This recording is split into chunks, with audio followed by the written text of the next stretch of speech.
Interrogation లో కొంత technical గా కొంత సీసీటీవీ ఆధారాల బేస్ మీద మనము ఒక నలుగురు అక్యూజ్డ్ అని పట్టుకోవడం జరిగింది. ఇందులో మెయిన్ అక్యూజ్డ్ A1 ఇతని పేరు సయ్యద్ అస్లం, A2 తబస్సుమ్ ఇతని వైఫ్, A3 మొహమ్మద్ సోహెల్ ఇతను అస్లం వాళ్ళ ఫ్రెండ్, A4 హేమంత్ కుమార్ ఇతను బంగారం తీసుకున్న రిసీవర్.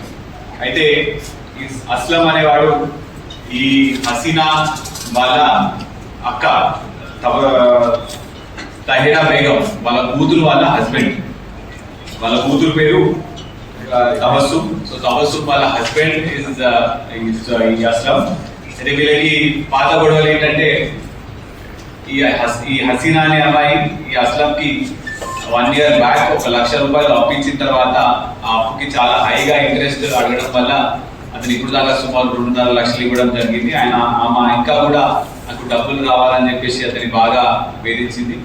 అదేవిధంగా వీళ్ళు ఈ అస్లాం ఇంకా ఈ తబస్సుమ్ వీళ్ళు హైదరాబాద్ లో క్యాబ్ డ్రైవర్ గా పనిచేస్తారు. వీళ్ళకు కూడా ఆర్థికంగా బాగా ఇబ్బంది ఉండడం వల్ల వాళ్ళకు కూడా డబ్బులు చాలా అవసరం ఉండేది.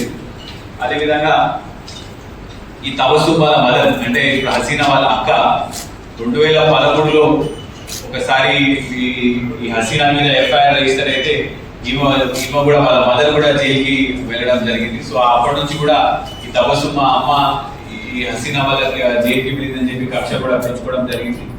అదేవిధంగా హసీనా వాళ్ళ ఫస్ట్ భర్తతో ఉన్న కూతురు ఈమె కూడా చాలా వరకు ఆమె కష్టాల్లో ఉన్నప్పుడు ఆమె ఆర్థికంగా ఎటువంటి కష్టాలు ఉన్నాయి కూడా అన్ని తబస్సుమ్తో షేర్ చేసుకుంటూ అప్పుడు ఈమెకి మా అమ్మ దగ్గర బంగారం ఉన్నది, చాలా వరకు డబ్బులు ఉన్నాయి, ఆ ఇల్లు ప్రాపర్టీ కూడా ఉన్నది అని చెప్పేసరికి ఈమె కూడా వీళ్ళందరినీ చంపేస్తే తబస్సుమ్ వాళ్ళ ఆయనతో డిస్కస్ చేసి వీళ్ళందరినీ చంపేస్తే ఆ బంగారం ఆ ఆస్తి పత్రాలు ప్లస్ ఇంట్లో ఉన్న క్యాష్ అన్ని కూడా మనం తీసుకొని వెళ్ళొచ్చు అని చెప్పేసి వీళ్ళిద్దరు ఈ మర్డర్ కి ప్లాన్ చేయడం జరుగుతుంది. అయితే మర్డర్ కూడా ఎలా చేసిందంటే ఈ అస్లం హైదరాబాద్ నుంచి బయలుదేరి సుమారు 7:30 ఆ ప్రాంతానికి 7:30 ప్రాంతానికి మన నల్గొండకు వస్తాడు. వచ్చిన తర్వాత వీళ్ళకి ఫోన్ చేసి పీర్ల పండుగ ఉంది కాబట్టి నేను హైదరాబాద్ నుంచి ఇక్కడికి వచ్చినాను, రాత్రి మీ దగ్గర మీ ఇంట్లో పండుకోవచ్చా అంటే వాళ్ళు వద్దని చెప్పేసి ఫోన్ పెట్టేసి వాళ్ళు వద్దని చెప్తారు. దాని తర్వాత కూడా ఇతను 3-4 సార్లు వాళ్ళకి ఫోన్ చేస్తే కూడా వాళ్ళ ఫోన్ ఎత్తలేదు.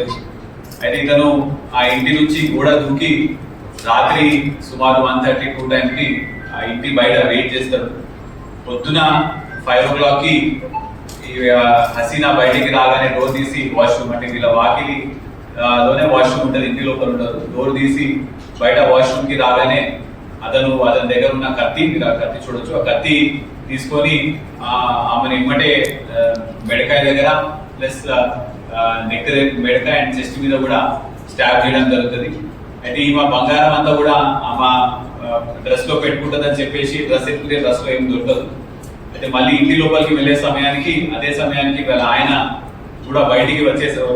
కరెక్ట్ అదే టైంకి అతను వాళ్ళ ఆయన కూడా బయటికి వస్తాడు.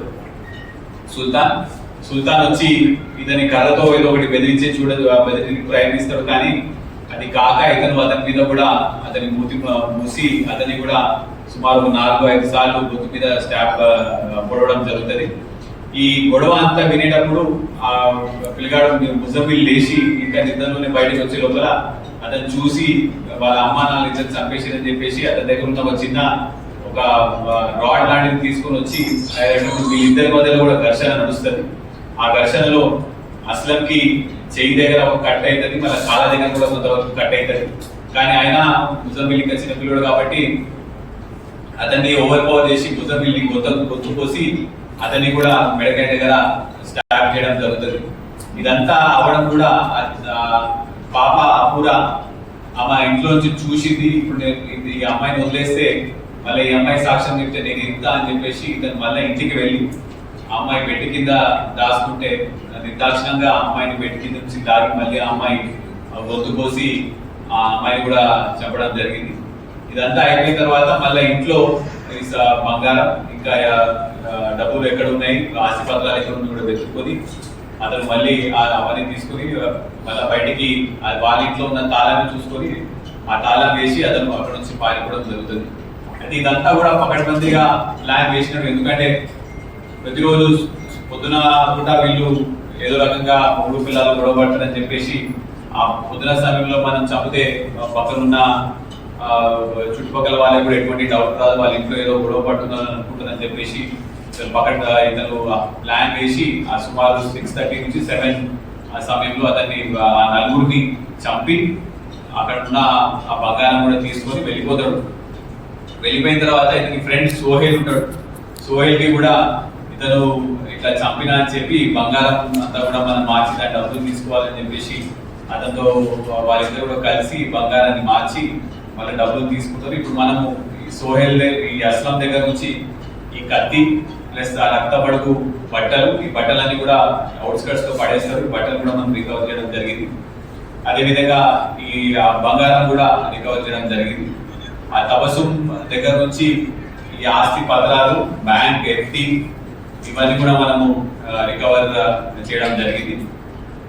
ఇదంతా కూడా మళ్ళీ వీళ్ళు ఏదో రకంగా నలుగురు కూడా చనిపోతే నింద మొత్తం వాళ్ళ కూతురు మీదకి వస్తుంది, మేము ఎలాగో బయటపడిపోతాం అని చెప్పి కూడా వాళ్ళ ఆ గుణంలో కూడా ఆలోచించుకొని ఇదంతా మర్డర్ వాళ్ళు ప్లాన్ చేసి డబ్బుల కోసం ఈ నలుగురు ఫ్యామిలీ మెంబర్స్ కూడా చెప్పడం జరిగింది.